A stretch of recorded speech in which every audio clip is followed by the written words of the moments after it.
पीले दांत वाली बहू। रंजना कभी ब्रश नहीं करती थी। उसे कितनी बार उसके माँ बाप ने डांटा, लेकिन उसका कोई असर उस पर होता ही नहीं था, जिस कारण से उसके दांत पीले पीले हो जाते हैं। शादी के बाद। अरे बहू, वैसे तो तुझ में कोई कमी नहीं है, पर तेरे दांत इतने पीले कैसे हैं बेटा? कैसे मतलब? कोई सर्जरी थोड़ी ना कराइए। वो तो क्या नाम, मैं ब्रश नहीं करती थी तो पीले हो गए। अब क्या करूं? आप कहें तो लाल करवा लूं या फिर काले? यार ये क्या है, क्यों माँ से लड़ रही हो? लड़ रही हूँ? अरे मैं लड़ रही हूँ या ये बोल रही है कि दांत पीले हैं, पीले। अरे तपस्या थोड़ी ना की है इन्हें पीले करने के लिए। बकायदा ब्रश नहीं किया है 20 साल तक, तब जाकर। छी, कैसी बात कर रही हो? ये उस वक्त तो पीले नहीं थे जब हम लोग तुम्हें देखने आए थे। अरे तब साफ करवा लिया होगा डेंटिस्ट के पास जाकर। अब देखो कैसे पीले पीले लग रहे हैं। रंजना सास की तरफ गुस्से से देखती है। फिर शुरू हो गई पीले पीले पीले। अरे पीले तो तब भी थे जब मेरे हाथ का रसगुल्ला उड़ा उड़ा कर खा रही थी और बोल रही थी, लड़की नहीं गुणों का खजाना दे रहे भाई साहब आप। खैर, अब वो लोग करते भी तो क्या करते, पीले दांत वाली बहू पल्ले पड़ी थी तो झेलना तो था ही। एक दिन कीर्तन में रंजना गाना गा रही थी। अरे कमला बहन, माँ का द्वार है, यहाँ तो सब शुद्ध होकर आते हैं, फिर अपनी बहू को ब्रश भी नहीं करवाती तुम। दूर से पीले पीले दांत भक्ति में बाधा उत्पन्न कर रहा है। अरे कोई 2 साल के बच्ची थोड़ी ना लेकर आई हूँ मैं बहू बनाकर। अच्छी खासी लड़की है, अरे कैसे करवाऊं ब्रश? ये तो उसे खुद करना चाहिए ना। अब माँ बाप तो इसके जैसे तैसे निपटा दिए, ये नहीं सोचा कि सास कैसे संभालेगी। सास बहू को लेकर घर आ जाती है, लेकिन सोच लेती है कि अब इसे लेकर कहीं नहीं जाएगी। अगले रोज बहू कहती है, अरे क्या हो गया, मंदिर नहीं जाना क्या? कीर्तन का वक्त हो रहा है। मेरी मधुर वाणी से कान्हा जी जागते हैं और सोते हैं। आप तो जानती है ना उनकी भक्ति में कितना मन लगता है मेरा।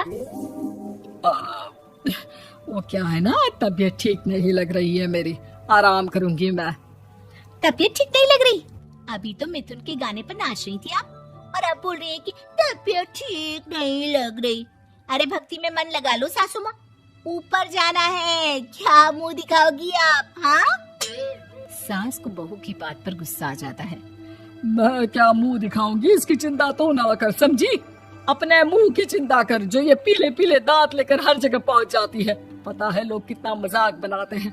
ना जी ना, मैं नहीं जाना कहीं तेरे साथ। तो ये बात है। कोई ना, मत जाओ, मैं अपने कमरे में ही बैठकर भक्ति कर लूंगी। ऊपर वाला दांत थोड़ी ना देखता है, मन देखता है, भावना देखता है। और अरे बस बस, तू सब कुछ दिखा, बस ये सफेद चमकदार दांत ना दिखाना किसी को, है? जा यहाँ से। बहू को सास की बात का कोई फर्क नहीं पड़ता, वो तो जैसी थी वैसी ही रह जाती है।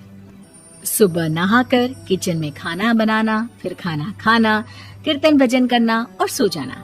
एक दिन, माँ जी मैं सहेली के घर जा रही हूँ, शाम को लेट आऊंगी। हाँ हाँ, तो जाना, मैंने कौन सा तेरी आरती करनी है घर पर बैठकर।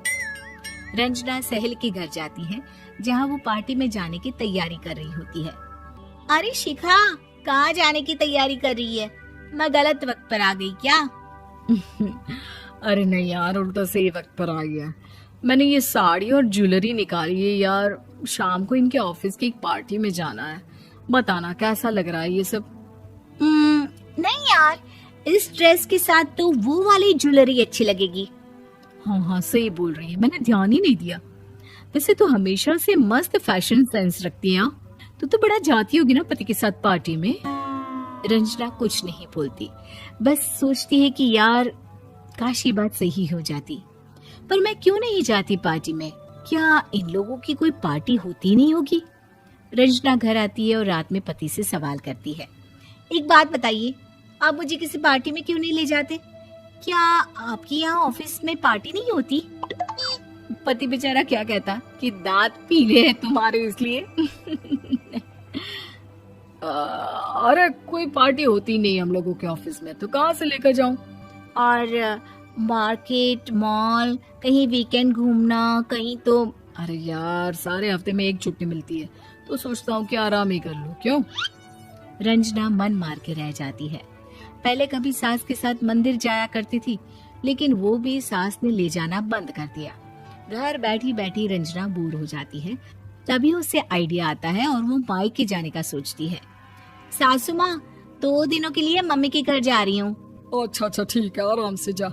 और हाँ, माँ से कुछ अच्छी आदत सीख कर आना कि कैसे शरीर के हर भाग की तरह दांतों की सफाई भी जरूरी होती है, समझी? शुरू हो गई ना आप। वो लोग आपकी तरह नहीं है कि छोटी छोटी बात का बतंगड़ बना दे। उन लोगों के लिए मैं मायने रखती हूँ, ना कि मेरे पीले पीले दांत। रंजना माँ को बिना बताए उन लोगों को सरप्राइज देती है, लेकिन जैसे ही वो दरवाजे पर पहुंचती है, अंदर देखती है कि घर वाले कहीं जा रहे होते हैं। अब माँ, काश रंजना दीदी के दांतों वाली प्रॉब्लम नहीं होती, तो वो भी हम लोगों के साथ चलती ना बुआ जी की बेटी की शादी में। हाँ बेटा, लेकिन अब उसे कौन समझाए कि उसको उसके पीले दांत नहीं दिखते, लेकिन उसके आसपास के लोगों को कितना एम्बैरेसिंग फील कराते हैं। मुझे तो कितनी बार उसके स्कूल की टीचर ने शिकायत की कि उसके साथ कोई लड़की बैठना भी नहीं चाहती, और ना ही कॉलेज में कोई उससे बात करना चाहता था। लेकिन पता नहीं क्यों उसे ये बात समझ में ही नहीं आती। कोई कमी नहीं है उस लड़की में, बस यही कि दांत पीले हैं। वो तो भला हो जीजा जी और उनकी माँ का, जो दीदी को जैसी है वैसे ही रखा हुआ है। रंजना को अपने घर वालों की बात सुनकर बहुत दुख होता है। वो सोचती है कि वो क्या करे, लेकिन फिर वो सीधा डेंटिस्ट के पास जाती है, अपने दांत चमकाती है और कसम खाती है कि वो रोज ब्रश करेगी। अरे क्या हो गया? तुम तो 2 दिनों के लिए गई थी ना, पर कोई ना, अच्छा है, चलो आ गई तो। रंजना सास के सामने आकर खड़ी हो जाती है और पूरी स्माइल करती है, उसके चमकदार दांतों को दिखाती हुई। चले मंदिर। माँ, मुझे माफ कर दीजिए, मैंने आप लोगों को बहुत एम्बैरेसिंग फील करवाया। मैं आज से रोज ब्रश करूंगी।